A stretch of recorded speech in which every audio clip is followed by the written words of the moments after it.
ಸ್ನೇಹಿತರೆ ನಮಸ್ಕಾರ, welcome back to Shobhita creations. Friends ನೋಡಿ, ನಾವಿವಾಗ ಬ್ಯಾಕ್ ನೆಕ್ ನ ಯಾವ ರೀತಿ ರೆಡಿ ಮಾಡಬೇಕು, ಹಾಗೆ ಡಬಲ್ ಪಟ್ಟಿ ಸಿಂಗಲ್ ಪಟ್ಟಿ ಬಗ್ಗೆ ನಾನು ಇವತ್ತು ಮಾಹಿತಿನ ಕೊಡ್ತಾ ಇದ್ದೀನಿ. ನಾವು ಎಷ್ಟೇ ಚೆನ್ನಾಗಿ ಹೊಲಿದ್ರು ಶೋಲ್ಡರ್ ಡ್ರಾಪ್ ಅನ್ನೋ ಪ್ರಾಬ್ಲಮ್ ತುಂಬಾ ಜನಕ್ಕೆ ಪ್ರಾಬ್ಲಮ್ ಆಗ್ತಾ ಇದೆ. ತುಂಬಾ ಚೆನ್ನಾಗಿ ಹೊಲ್ದಿರ್ತಾರೆ, ಬಟ್ ವೇರ್ ಮಾಡಿದಾಗ ಶೋಲ್ಡರ್ ಡ್ರಾಪ್ ಆಗುತ್ತೆ ಅನ್ನೋದನ್ನು ತುಂಬಾನೇ ಹೇಳ್ತಾ ಇರ್ತಾರೆ. ಸೊ ಆ ಪ್ರಾಬ್ಲಮ್ ಬರೋದು ಎಲ್ಲಿ ಅಂದ್ರೆ ಇಲ್ಲಿ ನೆಕ್ ಹತ್ರ. ನಾವು ನೆಕ್ ವಿಡ್ತ್ ತಗೋತೀವಲ್ಲ, ಇಲ್ಲಿ ವೇರಿಯೇಷನ್ ಆದಾಗ ನಿಮ್ಗೆ ಆಲ್ಮೋಸ್ಟ್ ಶೋಲ್ಡರ್ ಡ್ರಾಪ್ ಆಗೋ ಚಾನ್ಸಸ್ ಜಾಸ್ತಿ ಇರತ್ತೆ.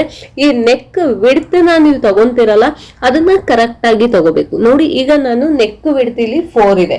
4 ಸಾಕಾಗುತ್ತಾ ಅಂತ ನೀವು ಕೇಳ್ಬೋದು. ಸ್ಟಿಚ್ ಮಾಡಿದಾಗ ನಿಮ್ಗೆನೆ ಗೊತ್ತಾಗತ್ತೆ. ಬಟ್ ನಾವು ಏನ್ ಮಾಡ್ತೀವಿ ಅಂದ್ರೆ 2 ಇಂಚ್ ತಗೊಳ್ಳೋದ್ರ ಬದಲು 2.5, 2.25 ಈ ರೀತಿಯಾಗಿ ತಗೊಂಡಾಗ ಇಲ್ಲಿ ಏನಾಗುತ್ತೆ, ಇದು ಬ್ರಾಡ್ ಆಗುತ್ತೆ. ಬ್ರಾಡ್ ಆಗೋದ್ರಿಂದ ನಿಮ್ಗೆ ಏನಾಗುತ್ತೆ ಅಂದ್ರೆ ನಿಮ್ಗೆ ಶೋಲ್ಡರ್ ಡ್ರಾಪ್ ಆಗೋ ಚಾನ್ಸಸ್ ತುಂಬಾನೇ ಇರತ್ತೆ. ಸೊ ನಾನು ಇವತ್ತು ಯಾವ ಟ್ರಿಪ್ಸ್ ನ ಹೇಳ್ಕೊಡ್ತೀನಿ ಅದನ್ನ ನೀವು ಫಾಲೋ ಮಾಡಿ, ನಿಮ್ಗೆ ಖಂಡಿತ ಯಾವುದೇ ಕಾರಣಕ್ಕೂ ಶೋಲ್ಡರ್ ಡ್ರಾಪ್ ಅನ್ನೋದು ಆಗಲ್ಲ. ಈಗ ನೀವು ಇಲ್ಲಿ ಏನ್ ಮಾರ್ಕ್ ಮಾಡ್ಕೊಂಡಿದ್ದೀರಾ ಅಲ್ಲಿಗೆ ಕರೆಕ್ಟ್ ಆಗಿ ಸ್ಟಿಚ್ ಆಗ್ಬೇಕು. ಸ್ವಲ್ಪ ಈ ಕಡೆ ಸ್ಟಿಚ್ ಆದ್ರೂ ನಿಮ್ಗೆ 2.5 ಅಷ್ಟು ಗ್ಯಾಪ್ ಬರುತ್ತೆ, ಅಥವಾ 2.25 ಅಷ್ಟು ಗ್ಯಾಪ್ ಆಯ್ತು ಅಂದ್ರೂ 1/4 ಇಂಚ್ ಆಯ್ತು ಅಂದ್ರೆ ಅರ್ಧ ಇಂಚ್ ಆಗೋಗತ್ತೆ. ಸೊ ಹಾಗಾಗಿ 4.25 ಅಷ್ಟು ಆ ತರ ಬರುತ್ತೆ. ಸೊ ಹಾಗಾಗಿ ನೀವು ಏನ್ ಮಾರ್ಕ್ ಮಾಡ್ಕೊಂಡಿರ್ತೀರಾ ಆಸ್ ಇಟ್ ಈಸ್ ನೀವು ಸ್ಟಿಚ್ ನ ಹಾಕ್ಬೇಕಾಗತ್ತೆ. ಇದು ಫ್ರಂಟಿಗೆ ಆಗ್ಬೋದು, ಬ್ಯಾಕಿಗೆ ಆಗ್ಬೋದು, ಎರಡಕ್ಕೂ ಅಷ್ಟೇ ಒಂದೇ ಸಮ ಬರಬೇಕು ನೆಕ್ ವಿಡ್ತ್ ಅನ್ನೋದು. ಈಗ ಫ್ರಂಟಿಗೆ ನಾವು 4 ಇಂಚ್ ತಗೊಂಡು ಬ್ಯಾಕಿಗೆ 4.25 ಎಲ್ಲ ತಗೊಳ್ಳೋದಕ್ಕೆ ಹೋಗ್ಬೇಡಿ, ಅವಾಗ ಶೋಲ್ಡರ್ ಅಲ್ಲಿ ವ್ಯತ್ಯಾಸ ಆಗೇ ಆಗತ್ತೆ. ಸೊ ಶೋಲ್ಡರ್ ಡ್ರಾಪ್ ಆಗೋ ಚಾನ್ಸಸ್ ಇರುತ್ತೆ. ಸೊ ಯಾವ ರೀತಿ ನಾವು ತಗೊಂಡಿರ್ತೀವಿ ಅದೇ ರೀತಿಯಾಗಿ ನಾವು ಸ್ಟಿಚ್ ನ ಮಾಡಿದ್ರೆ ನಿಮ್ಗೆ ಪರ್ಫೆಕ್ಟ್ ಆಗಿ ಬರುತ್ತೆ ಫ್ರೆಂಡ್ಸ್. ಅಲ್ಲದೆ ನೋಡಿ, ಈಗ ನಾವು ಬ್ಯಾಕಿಗೆ ಕೂಡ ಅಷ್ಟೇ, ಈಗ ಇಲ್ಲಿ ಫ್ರಂಟ್ ಏನ್ ನಾವು ರೆಡಿ ಮಾಡ್ಕೊಂಡ್ವಿ ಸ್ಟಿಚ್ ಹಾಕಿ, ಇದೇ ರೀತಿಯಾಗಿ ಬ್ಯಾಕಿಗೂ ಕೂಡ ಸ್ಟಿಚ್ ಹಾಕ್ಬೋದು. ನಾನು ಇದನ್ನ ಬಿಗಿನರ್ಸಿಗೆ ಅಂತ ತೋರಿಸ್ತಾ ಇರೋದು. ಇದಕ್ಕೆ ನಾನು ಯಾವುದೇ ರೀತಿ ಎಕ್ಸ್ಟ್ರಾ ಲೈನಿಂಗ್ ನೆಲ್ಲ ಯೂಸ್ ಮಾಡಿ ನಾನು ಬಾಟಮ್ ಫೋಲ್ಡ್ ನ ಮಾಡ್ತಾ ಇಲ್ಲ. ಆಸ್ ಇಟ್ ಇಸ್ ನೋಡಿ, ಈ ರೀತಿಯಾಗಿನೇ ಇಲ್ಲಿ ನೀವು ಸ್ಟಿಚ್ ನ ಹಾಕೊಂಡ್ಬೇಕು. ನೀಟಾಗಿ ಸ್ಟಿಚ್ ಹಾಕೊಂಡು ನೀಟಾಗಿ ಗುಂಪಿನೆಲ್ಲ ತೆಗೆದು ಉಲ್ಟಾ ಮಾಡ್ಕೊಂಡ್ರೆ ನಿಮ್ಗೆ ಪರ್ಫೆಕ್ಟ್ ಆಗಿ ಬರುತ್ತೆ. ಫಿನಿಶಿಂಗ್ ಅನ್ನೋದು ಬಾಟಮ್ ಅಲ್ಲಿ ಆಗ್ಬಹುದು, ನೆಕ್ ಅಲ್ಲಿ ಆಗ್ಬಹುದು. ಇದನ್ನ ನಾವು ನೀಟಾಗಿ ಲೈನಿಂಗ್ ಏನಿರುತ್ತೆ ಅದರಲ್ಲಿ ನಾವು ಈ ರೀತಿಯಾಗಿ ಮಾಡ್ಬೋದು. ಬಿಗಿನರ್ಸ್ ಆದವರು ಫಸ್ಟ್ ಈ ರೀತಿಯಾಗಿ ಟ್ರೈ ಮಾಡಿದ್ರೆ ನಿಮ್ಗೆ ನೀಟಾಗಿ ಗೊತ್ತಾಗತ್ತೆ. ಹಾಗೇನೆ ಇಲ್ಲಿ ನಾವು ನೆಕ್ ಹತ್ರ ಏನ್ ಮಾರ್ಕ್ ಮಾಡಿ ಸ್ಟಿಚ್ ಹಾಕಿದೀವಿ, ಇಲ್ಲಿ ಎಕ್ಸಸ್ ಕ್ಲಾತ್ ಏನಿದೆ ಇದನ್ನ 1/4 ಇಂಚಷ್ಟು ನೋಡಿ ಈ ರೀತಿಯಾಗಿ ನೀಟಾಗಿ ಕಟ್ ಮಾಡಿ ತಕ್ಕೊಂಡ್ಬಿಡಿ. ನಿಮ್ಗೆ 1/4 ಇಂಚಷ್ಟು ಕರೆಕ್ಟ್ ಆಗಿ ಇರ್ಲಿ. ಇದಾದ್ಮೇಲೆ ನೋಡಿ, ನೀಟಾಗಿ ಇಲ್ಲೆಲ್ಲ ನ್ಯಾಚ್ ನ ನೀಟಾಗಿ ಮಾಡ್ಕೋಬೇಕಾಗುತ್ತೆ. ನ್ಯಾಚ್ ನೀಟಾಗಿ ಮಾಡಿದ್ರೆ ನಿಮ್ಗೆ ಪರ್ಫೆಕ್ಟ್ ಆಗಿ ಟರ್ನಿಂಗ್ ಅನ್ನೋದಾಗತ್ತೆ. ನೋಡಿ ಸ್ನೇಹಿತರೆ, ಈಗ ನಾನು ಉಲ್ಟಾ ಮಾಡಿ ತೋರಿಸ್ತಾ ಇದ್ದೀನಿ. ಹಾಗೆ ನೆಕ್ ಬ್ರಾಡ್ನೆಸ್ ಅನ್ನೋದನ್ನ ಕೂಡ ನೋಡ್ಕೊಳ್ಳಿ. ನೋಡಿ, ನಾವು 2 ಇಂಚಿನ ಇಟ್ಟಾಗ ಕೂಡ ಎಷ್ಟು ನೀಟಾಗಿ ಬ್ರಾಡ್ ಅನ್ನೋದು ಬರುತ್ತೆ. ನೀವು ಜಾಸ್ತಿ ಇಟ್ಟಾಗ ಏನಾಗುತ್ತೆ, ಬ್ರಾಡ್ ಹೆವಿ ಆಗಿ ನಿಮ್ಗೆ ಶೋಲ್ಡರ್ ಡ್ರಾಪ್ ಆಗೋದು ಜಾಸ್ತಿ ಆಗತ್ತೆ. ಸೊ ನೋಡಿದ್ರಲ್ಲ, ನಾವು 4 ಇಟ್ಟಾಗ್ಲೇನೆ ಎಷ್ಟು ಚೆನ್ನಾಗಿ ನಮ್ಗೆ ನೆಕ್ ವಿಡ್ತ್ ಅನ್ನೋದು ಸಿಗತ್ತೆ ಅಂತ. ಹಾಗೇನೆ ಈಗ ನಾವು ಉಲ್ಟಾ ಮಾಡಿದೀವಲ್ಲ, ಇಲ್ಲಿಗೆ ನಾವು ನೋಡಿ ಈ ರೀತಿಯಾಗಿ ಒಂದು ಕಿನಾರಿನ ಹಾಕೋಬೇಕು. ನಿಮ್ಗೆ ಏನಾದ್ರೂ ಈ ತರ ಶೋಲ್ಡರ್ ಡ್ರಾಪ್ ಆಗ್ತಾ ಇತ್ತು ಅಂದಿದ ತಕ್ಷಣ ಬ್ಲೌಸ್ ನಾವು ಎಲ್ಲಾನು ಸರಿಯಾಗಿ ಹೊಲ್ದಿಲ್ಲ ಅಂತ ಮತ್ತೆ ಬಿಚ್ಚಿ ಮಾಡಿ ಮಾಡೋದಕ್ಕೆ ಹೋಗ್ಬೇಡಿ. ನಾನು ನೆಕ್ಸ್ಟ್ ವಿಡಿಯೋದಲ್ಲಿ ನಿಮ್ಗೆ ತೋರಿಸ್ಕೊಡ್ತೀನಿ. ಅಕಸ್ಮಾತ್ ನಿಮ್ಗೆ ಸ್ಟಿಚ್ ಆಗಿರೋ ಬ್ಲೌಸ್ ಏನಾದ್ರೂ ಭುಜ ಜಾರ್ತಾ ಇದೆ ಅಂತ ಅಂದಾಗ ಯಾವ ರೀತಿ ಮಾಡ್ಬೇಕು ಅಂತ. ಈಗ ನಾವು ಸ್ಟಿಚ್ ಮಾಡ್ತಾ ಇರೋ ಬ್ಲೌಸ್ ಭುಜ ಜಾರದೆ ಇರೋ ತರ ಯಾವ ರೀತಿ ಸ್ಟಿಚ್ ಮಾಡೋದು ಅನ್ನೋದನ್ನ ತೋರಿಸ್ತಾ ಇದ್ದೀನಿ. ಕೆಲವೊಂದ್ಸರಿ ಸ್ಟಿಚ್ ಆಗೋಗಿರೋ ಬ್ಲೌಸ್ ನ ನಾವು ಮತ್ತೆ ಬಿಚ್ಚಿ ಆಲ್ಟರ್ ಮಾಡ್ತೀವಿ ಅನ್ನೋದು ಸ್ವಲ್ಪ ಕಷ್ಟನೇ ಆಗತ್ತೆ. ಸೊ ಯಾವುದೇ ರೀತಿ ಓಪನ್ ಮಾಡದೆ ನಾವು ಯಾವ ರೀತಿ ಆಲ್ಟರ್ ಮಾಡಬೇಕು ಅನ್ನೋದನ್ನ ನಾನು ನಿಮ್ಗೆ ನೆಕ್ಸ್ಟ್ ವಿಡಿಯೋದಲ್ಲಿ ತೋರಿಸ್ತಾ ಹೋಗ್ತೀನಿ. ಯಾಕಂದ್ರೆ ತುಂಬಾ ಜನಕ್ಕೆ ಈ ಪ್ರಾಬ್ಲಮ್ ಅನ್ನೋದು ಜಾಸ್ತಿ ಇದೆ, ಶೋಲ್ಡರ್ ಡ್ರಾಪ್ ಅನ್ನೋದು. ಸೊ ಹಾಗಾಗಿ ನಾನು ಈ ತರ ಏನಾದ್ರು ಪ್ರಾಬ್ಲಮ್ ಆಗಿದ್ದಾಗ ಯಾವ ರೀತಿ ಅದನ್ನ ಸೊಲ್ಯೂಷನ್ ಮಾಡ್ತೀನಿ, ಅಥವಾ ಈಗ ಕ್ಲಾಸಸ್ ಎಲ್ಲ ಮಾಡಿದಾಗ ಸ್ಟಿಚಸ್ ಮಾಡಿರ್ತಾರೆ, ಆಗ ಏನೆಲ್ಲ ನಾವು ಚೇಂಜಸ್ ನ ಮಾಡಬಹುದು ಅನ್ನೋದ್ರ ಬಗ್ಗೆ ನಾನು ಮಾಹಿತಿನ ನಿಮ್ಗೆ ಕೊಡ್ತಾ ಹೋಗ್ತೀನಿ.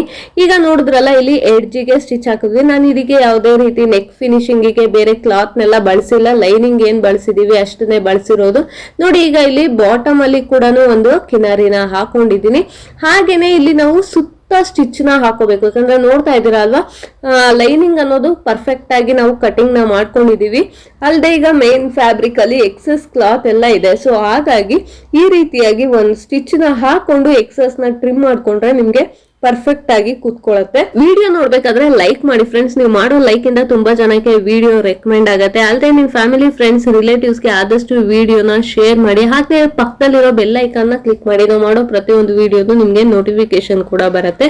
ಸೊ ನೋಡಿ, ಈ ರೀತಿಯಾಗಿ ನೀವು ಸ್ಟಿಚ್ ಮಾಡಿ ಆದ್ಮೇಲೆ ಇಲ್ಲಿ ಏನ್ ಎಕ್ಸೆಸ್ ಕ್ಲಾತ್ ಇದೆ ಇದನ್ನೆಲ್ಲ ನೀಟಾಗಿ ನೀವು ಟ್ರಿಮ್ ಮಾಡಿ ತೆಗೆದ್ಬಿಡಿ. ಅವಾಗ ನಿಮ್ಗೆ ಪರ್ಫೆಕ್ಟ್ ಆಗಿ ನೀಟಾಗಿ ಕೂಡ ಕಾಣಿಸುತ್ತೆ. ನೋಡಿ ಈ ರೀತಿಯಾಗಿ.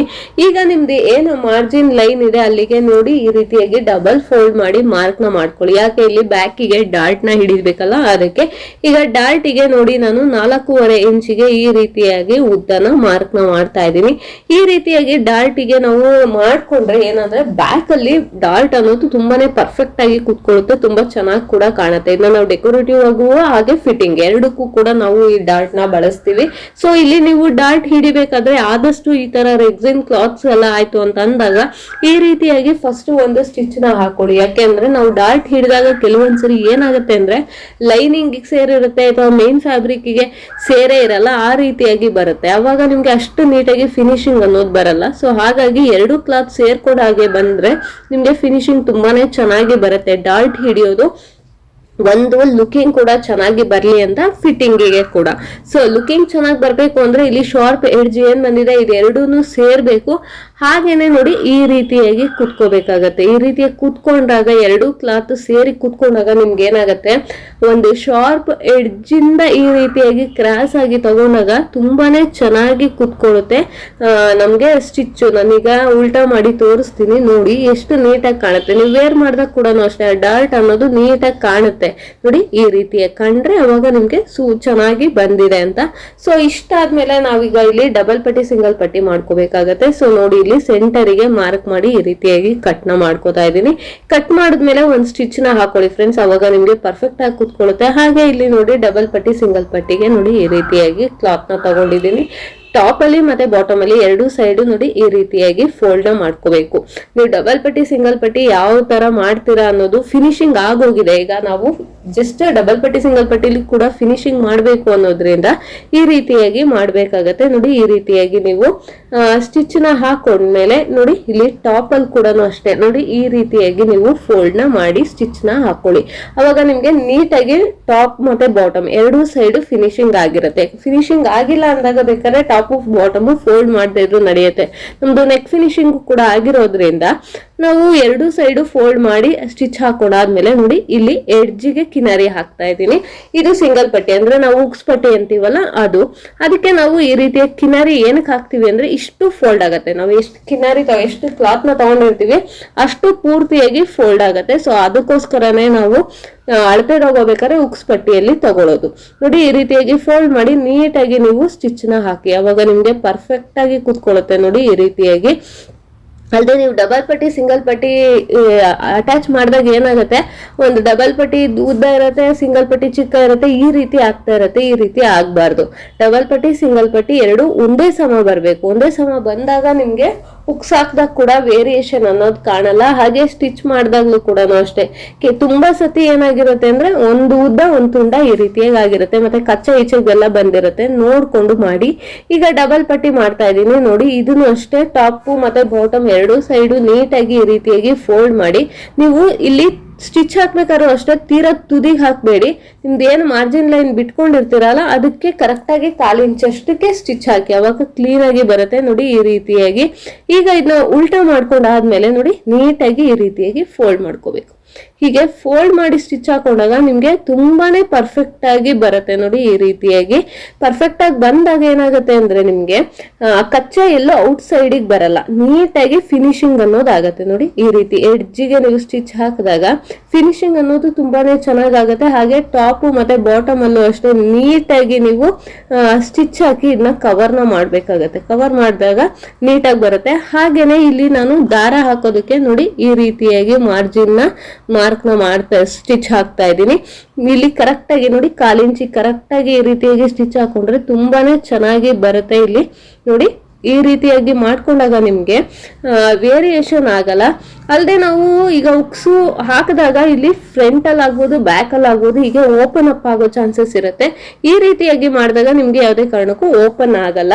ಇಷ್ಟು ನಾವು ರೆಡಿ ಮಾಡಾದ್ಮೇಲೆ ನೋಡಿ ಶೋ ಬಟನ್ ಮಾಡ್ಕೊಳ್ಳೋದಕ್ಕೆ ನೋಡಿ ಈ ರೀತಿ ಶರ್ಟ್ ಬಟನ್ನೇ ನೋಡಿ ಈ ರೀತಿಯಾಗಿ ಫೋಲ್ಡ್ ಮಾಡಿ ಈ ರೀತಿಯಾಗಿ ನೀವು ಸುತ್ಕೋಬೇಕು. ಸುತ್ಕೊಂಡಾದ್ಮೇಲೆ ನೋಡಿ ಥ್ರೆಡ್ ಅಲ್ಲಿ ನೋಡಿ ಈ ರೀತಿಯಾಗಿ ಲಾಕ್ ನ ಮಾಡ್ಕೋತಾ ಇದೀನಿ ನೋಡಿ. ಹೀಗೆ ಮಾಡ್ಕೊಂಡ್ರೆ ನಿಮ್ಗೆ ತುಂಬಾನೇ ಚೆನ್ನಾಗಿ ಒಳ್ಳೆ ಶೋ ಬಟನ್ ತರ ರೆಡಿ ಮಾಡ್ಕೋಬಹುದು ನೋಡಿ ಈ ರೀತಿಯಾಗಿ. ಈಗ ಇದನ್ನ ಕೂಡ ಇದೇ ರೀತಿಯಾಗಿ ರೆಡಿ ಮಾಡ್ಕೊಂಡಿದೀನಿ ನೋಡಿ. ಈಗ ನಮ್ದು ಏನು ಉಕ್ಸ್ ಪಟ್ಟಿ ಇದೆ ಇಲ್ಲಿಗೆ ನಾನು ಇದನ್ನ ಹೊಲ್ಕೊಬೇಕು. ಅಂದ್ರೆ ನಾರ್ಮಲ್ ನೀಡಲ್ ನಲ್ಲಿ ನಮ್ಗೆ ನೋಡಿ ಒಂದ್ ಕಡೆ ಮಾರ್ಕ್ ಮಾಡ್ಕೋತಾ ಇದೀನಿ. ಇದು ಕರೆಕ್ಟ್ ಆಗಿ ಎರಡನ್ನ 3 ಹಾಕಿದ್ರೆ ಜಾಸ್ತಿ ಆ ತರ ಆಗತ್ತೆ ಅಂತ ಕಾಲ್ ಇಂಚಿಗೆ ಈ ರೀತಿಯಾಗಿ ಮಾರ್ಕ್ ನ ಮಾಡ್ಕೊಂತಾ ಇದೀನಿ. ಅವಾಗ ಕರೆಕ್ಟ್ ಆಗಿ ನಿಮ್ಗೆ ಸೆಂಟರಿಗೆ ಲುಕಿಂಗ್ ತುಂಬಾನೇ ಚೆನ್ನಾಗಿ ಬರುತ್ತೆ. ಸೊ ಒಂದು ನಾರ್ಮಲ್ ನೀಡಲ್ ನ ತಗೊಳ್ಳಿ, ನೀಡಲ್ ನ ತಗೊಂಡು ನೀಟಾಗಿ ಇದನ್ನ ಲಾಕ್ ಮಾಡ್ಕೊಳ್ಳಿ. ಅಂದ್ರೆ ನೀವು ಹೇಗೆ ಬಟನ್ ಎಲ್ಲ ಹೊಲಿತೀರಲ್ಲ ಅದೇ ರೀತಿಯಾಗಿ ಇದನ್ನ ಹೊಲಿಬಹುದು ನೋಡಿ ಫ್ರೆಂಡ್ಸ್. ಈ ರೀತಿಯಾಗಿ ಎರಡೂನು ಅಷ್ಟೇ ಇದೇ ರೀತಿಯಾಗಿ ಲಾಕ್ ನ ಮಾಡ್ಬಿಟ್ಟು ನೀಟಾಗಿ ಸ್ಟಿಚ್ ಹಾಕೊಂಡ್ರೆ ನೋಡಿ ಈ ರೀತಿಯಾಗಿ ಬರುತ್ತೆ ಬಟನ್ ಅನ್ನೋದು ನೋಡಿ. ಏನ್ ಕಲರ್ ಇರುತ್ತೆ ಕಾಂಟ್ರಾಸ್ಟ್ ಕಲರ್ ಆ ರೀತಿಯಾಗಿ. ಮತ್ತೆ ನೆಕ್ ಡೀಪ್ ಆಗ್ಬೋದು, ಬ್ರಾಡ್ ಆಗ್ಬೋದು ನೋಡಿ ಈ ರೀತಿಯಾಗಿ ಬಂದಿರುತ್ತೆ. ಈಗ ನಾವೇನ್ ಮಾಡ್ಬೇಕು, ಭುಜ ಜಾಯಿನ್ ಮಾಡ್ಬೇಕು. ಭುಜ ಜಾಯಿನ್ ಮಾಡ್ಬೇಕಾದ್ರೂ ಅಷ್ಟೇ ವೇರಿಯೇಷನ್ಸ್ ಎಲ್ಲ ಆಗೋದ್ ಬೇಡ ಅಂತ ನೋಡಿ ಬಾಟಮ್ ಕರೆಕ್ಟ್ ಆಗಿ ಈ ರೀತಿಯಾಗಿ ಇಟ್ಕೋಬೇಕು. ಈಗ ನಾವು ಫ್ರಂಟ್ ಬ್ಯಾಕ್ ಎರಡ್ರದ್ದು ನೋಡಿ ಈ ರೀತಿಯಾಗಿ ಇಟ್ಕೊಂಡು ನಿಮ್ಗೆ ಬಟ್ಟೆ ಜರುಗುತ್ತೆ ಅನ್ನೋದಾಯ್ತು ಅಂದ್ರೆ ನೀಟಾಗಿ ಗುಂಪಿನ ಹಾಕಿ ನೀಟಾಗಿ ಲಾಕ್ ನ ಮಾಡ್ಕೊಳ್ಳಿ. ಎಲ್ಲ ಸೈಡ್ನು ಅಷ್ಟೇ ಈ ರೀತಿಯಾಗಿ ನೀವು ಗುಂಪಿನ ಹಾಕಿ ಲಾಕ್ ಮಾಡ್ಕೊಂಡು ಈಗ ಅಳತೆ ಮಾಡ್ತಾ ಇದ್ದೀನಿ. ನಾನು ಫುಲ್ ಲೆಂತ್ ಎಷ್ಟು ಹೇಳಿದೆ ಹೇಳಿ 14 ಇಂಚ್ ಹೇಳಿದೆ ನೋಡಿ. ಇಲ್ಲಿಗೆ 14 ಇಂಚ್ ಕರೆಕ್ಟ್ ಆಗಿ ಇಲ್ಲಿ ಮಾರ್ಕ್ ಮಾಡಿ. ಹಾಗೆ ಇಲ್ಲಿ ಸ್ವಲ್ಪ ಸ್ಲಾಂಟ್ ಆಗಿ ಮಾರ್ಕ್ ನ ಮಾಡ್ಬೇಕು ಭುಜನ. ಎರಡಕ್ಕೂ ಇದೇ ತರ ಅಳತೆ ಮಾಡಿ ನೀಟಾಗಿ ಕರೆಕ್ಟ್ ಆಗಿ 14 ಇಂಚಿಗೆ ಮಾರ್ಕ್ ನ ಮಾಡ್ಕೊಳ್ಳಿ. ಮಾರ್ಕ್ ಮಾಡಾದ್ಮೇಲೆ ಏನ್ ಮಾರ್ಕ್ ಮಾಡ್ಕೊಂಡಿರ್ತೀರಾ ಅದಕ್ಕೆ ನೀಟಾಗಿ ನೀವು ಸ್ಟಿಚ್ ನ ಹಾಕಿ ಹಿಂದೆ ಮುಂದೆ ಕೆಲವೊಂದ್ಸರಿ ರಫ್ ಹೊಡೆದ್ಬಿಟ್ಟು ನೋಡಿ ಈ ರೀತಿಯಾಗಿ ಲಾಕ್ ನ ಮಾಡ್ಕೊಂಡಿದ್ದೀನಿ. ಹಾಗೆ ಇಲ್ಲಿ ಶೇಪ್ ನ ನಾವು ತಕ್ಕೋಬೇಕು. ತಕ್ಕೊಂಡಾಗ ನಮ್ಗೆ ಕರೆಕ್ಟ್ ಆಗಿ ಬರುತ್ತೆ ನೋಡಿ. ಇಲ್ಲಿ ನಾನು 2 ಮುಕ್ಕಾಲಿಗೆ ನೋಡಿ ಈ ರೀತಿಯಾಗಿ ಮಾರ್ಕ್ ಮಾಡಿ ಎಕ್ಸಸ್ ಏನಿದೆ ಇದನ್ನ ಟ್ರಿಮ್ ಮಾಡಿ ತೆಗಿತಾ ಇದ್ದೀನಿ. ಈಗ ನೀಟಾಗಿ ನಾವು ಶೇಪ್ ನ ಕೊಡ್ಬೇಕಾಗತ್ತೆ ಭುಜದ್ದು ನೋಡಿ ಈ ರೀತಿಯಾಗಿ. ಇಲ್ಲಿ ಏನ್ ಎಕ್ಸಸ್ ಇದೆ ಇದನ್ನೆಲ್ಲ ನೀಟಾಗಿ ತೆಗೆದು ಹಾರ್ಮೋಲ್ ಶೇಪ್ನು ಅಷ್ಟೇ ನೀಟಾಗಿ ನೀವು ಕಟ್ ನ ಮಾಡ್ಕೊಂಡ್ರೆ ನೀಟಾಗಿ ಫಿನಿಶಿಂಗ್ ಅನ್ನೋದು ಬರುತ್ತೆ ನೋಡಿ ಈ ರೀತಿಯಾಗಿ. ಈಗ ನಾವು ಒಂದ್ ಸ್ಟಿಚ್ ಹಾಕಿದೀವಲ್ಲ ಭುಜಕ್ಕೆ, ಮತ್ತೆ ಈಗ ಇನ್ನೊಂದೊಂದು ಸ್ಟಿಚ್ ನ ನೀಟಾಗಿ ಹಾಕೋಬೇಕು. ಯಾಕಂದ್ರೆ ನಾವು ಫಸ್ಟ್ ಒಂದು ಹಾಕಿರೋದು ರಫ್ ಸ್ಟಿಚ್. ಈಗ 2 ಸ್ಟಿಚ್ ಹಾಕಿ ಹಿಂದೆ ಮುಂದೆ ನೀಟಾಗಿ ಫ್ರಂಟ್ ಮತ್ತೆ ಬ್ಯಾಕ್ ಎರಡು ಸೈಡ್ ಅಲ್ಲಿ ರಫ್ ನ ಹೊಡಿಬೇಕು. ಯಾಕಂದ್ರೆ ಶೋಲ್ಡರ್ ಓಪನ್ ಆಗದೆ ಇರೋ ತರ ನೀಟಾಗಿ ನೀವು ರಫ್ ಹೊಡೆದು ಶೋಲ್ಡರ್ ಅಲ್ಲಿ ಎಕ್ಸಸ್ ಏನಿದೆ ಇದನ್ನ ಟ್ರಿಮ್ ಮಾಡಿ ತೆಗೆದು ಬಿಡ್ಬೇಕಾಗತ್ತೆ. ಎಕ್ಸಸ್ ಕ್ಲಾತ್ ಏನಿರತ್ತೆ ಅದನ್ನ ಹೆವಿ ಕ್ಲಾತ್ ಇತ್ತು ಅಂತ ಅಂದಾಗ ನಮ್ಗೆ ಒಂದು 1/4 ಇಂಚಷ್ಟು ಕಚ್ಚಾ ಬಂದ್ರೆ ಸಾಕು, ಅದಕ್ಕಿಂತ ಜಾಸ್ತಿ ಬೇಡ. ಅದಕ್ಕಿಂತ ಜಾಸ್ತಿ ಇತ್ತು ಅಂತ ಅಂದಾಗ ನೀಟಾಗಿ ನೀವು ಟ್ರಿಮ್ ಮಾಡಿ ತಕ್ಕೊಳ್ಳಿ.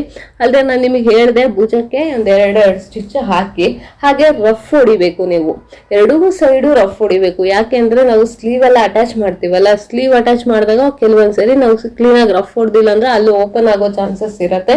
ಸೊ ಹಾಗಾಗಿ ಆದಷ್ಟು ರಫ್ ಹೊಡಿರಿ. ಹಾಗೆ ಇಲ್ಲಿ ಭುಜ ನೋಡ್ತಾ ಇದ್ದೀರಲ್ವಾ ಜಾಸ್ತಿ ಇದೆ ಅಲ್ಲ ಕ್ಲಾತ್. ಸೊ ನಮ್ಗೆ ಒಂದು 1/4 ಇಂಚಷ್ಟು ಬಿಟ್ಬಿಟ್ಟು ಇನ್ ಮಿಕ್ಕಿದ್ದೆಲ್ಲ ತೆಗೆದ್ಬಿಡಿ. ಹಾಗೇನೆ ನೋಡಿ ಈಗ ನಾನಿಲ್ಲಿ ಹಾರ್ಮೋಲ್ ಹತ್ರ ಒಂದು ಸ್ಟಿಚ್ ಹಾಕೋತಾ ಇದ್ದೀನಿ. ಯಾಕಂದ್ರೆ ಕೆಲವೊಂದ್ಸರಿ ಜಾರತ್ತೆ ಅಥವಾ ಟಿಶ್ಯೂ ಕ್ಲಾತ್. ಅದಲ್ಲದೆ ಇಲ್ಲಿ ಭುಜದ ಹತ್ರ ಕಚ್ಚಾ ಇದೆಯಲ್ಲ ಇದನ್ನ ಬ್ಯಾಕ್ ಸೈಡಿಗೆ ಟರ್ನ್ ಮಾಡಿ ಒಂದು ಸ್ಟಿಚ್ ನ ಹಾಕೋತಾ ಇದ್ದೀನಿ. ಯಾಕೆ ಈ ತರ ಸ್ಟಿಚ್ ಹಾಕೊಂತೀರಾ ಅಂದ್ರೆ ನಿಮ್ಗೆ ಕರೆಕ್ಟ್ ಆಗಿ ಅದ್ರ ಪಕ್ಕಕ್ಕೆ ನೀವು ಸ್ಲೀವ್ ನ ಅಟ್ಯಾಚ್ ಮಾಡಿ. ಅವಾಗ ನಿಮ್ಗೆ ಸ್ಲೀವ್ ಅನ್ನೋದು ತುಂಬಾ ತುದಿಗೂ ಕುತ್ಕೊಳ್ಳಲ್ಲ, ಪರ್ಫೆಕ್ಟ್ ಆಗಿ ಕುತ್ಕೊಳ್ಳುತ್ತೆ. ಹಾಗೆ ಕಚ್ಚಾ ಕೂಡ ಅಷ್ಟೇ ನೋಡಿ ಈ ರೀತಿಯಾಗಿ ನೀವು ಮಾಡ್ಕೊಳ್ಳೋದ್ರಿಂದ ತುಂಬಾನೇ ಪರ್ಫೆಕ್ಟ್ ಆಗಿರುತ್ತೆ. ಹಾಗೆ ಭುಜನೂ ಕೂಡ ಸಮ ಬರುತ್ತೆ. ಹಾರ್ಮೋಲ್ ಕೂಡ ಅಷ್ಟೇ ತುಂಬಾನೇ ಪರ್ಫೆಕ್ಟ್ ಆಗಿ ಕುತ್ಕೊಳ್ಳುತ್ತೆ. ಯಾವುದೇ ರೀತಿ ರಿಂಕಲ್ ಅನ್ನೋದು ಬರಲ್ಲ. ಹಾಗೇನೆ ಫ್ರಂಟ್ ಅಲ್ಲಿ ನೋಡ್ತಾ ಇದ್ದೀರಲ್ಲ, ಫ್ರಂಟ್ ಅಲ್ಲಿ ಈ ರೀತಿಯಾಗಿದೆ ನ್ಯೂ ಟ್ರೆಂಡ್. ಹಾಗೆ ಬ್ಯಾಕ್ ಅಲ್ಲಿ ಅಷ್ಟೇ, ಬ್ಯಾಕ್ ಅಲ್ಲಿ ಯಾವುದೇ ರೀತಿ ಪೈಪಿಂಗ್ ಎಲ್ಲ ಕೊಟ್ಟಿಲ್ಲ, ನಾರ್ಮಲ್ ಆಗಿ ನಾವು ಸ್ಟಿಚ್ ನ ಮಾಡಿದೀವಿ. ಈ ವಿಡಿಯೋ ನಿಮ್ಗೆಲ್ಲ ಖಂಡಿತ ಇಷ್ಟ ಆಗಿದೆ ಅನ್ಕೊಂತೀನಿ. ಇಷ್ಟ ಆದ್ರೆ ಲೈಕ್ ಮಾಡಿ, ಶೇರ್ ಮಾಡಿ, ಕಮೆಂಟ್ ಮಾಡಿ. ನೀವಿನ್ನು ನಮ್ಮ ಚಾನಲ್ಗೆ ಸಬ್ಸ್ಕ್ರೈಬ್ ಆಗಿಲ್ಲ ಅಂದ್ರೆ ಮರೀದೆ ಸಬ್ಸ್ಕ್ರೈಬ್ ಆಗಿ ಪಕ್ಕದಲ್ಲಿರೋ ಬೆಲ್ ಐಕಾನ್ ನ ಕ್ಲಿಕ್ ಮಾಡಿ. Thank you for watching friends.